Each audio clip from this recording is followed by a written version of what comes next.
Say what you get breakfast. So I go over family. You dey call me dirty boy. You don't like me. You don't vote for me. Oh, you junior.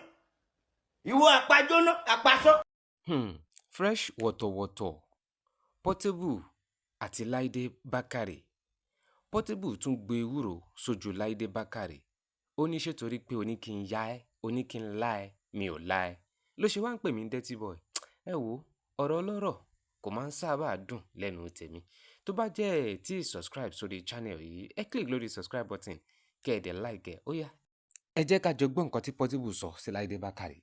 But before that, don't forget to click subscribe button.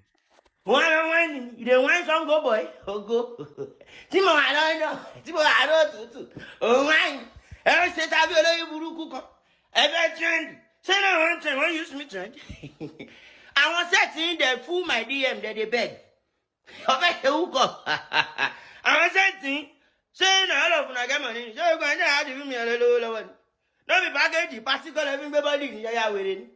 And Laide Bakare, please, come outside. How much do you have? Can you buy a car for me? To knock you? You dey call me dirty boy. Oh, ni junior. Then she got me there. Yeah. Womi fresh. You know what for me? You know see me? Tony Montana in South Africa. They call me dirty boy. They call Riches. Rishi. Oh, but Rishi dirty boy. Oh, ni junior.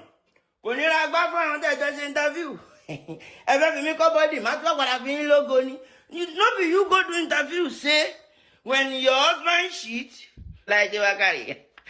Ní jẹ́ èèyàn kò ní ra gbá fún yín. Ìwọ náà wá lọ jókòó. Wọ́n ń sọ̀rọ̀ ògbó náà jáde, ògbó náà gàtọ́. Ṣé ẹ kí wo ògbó ìwọ náà?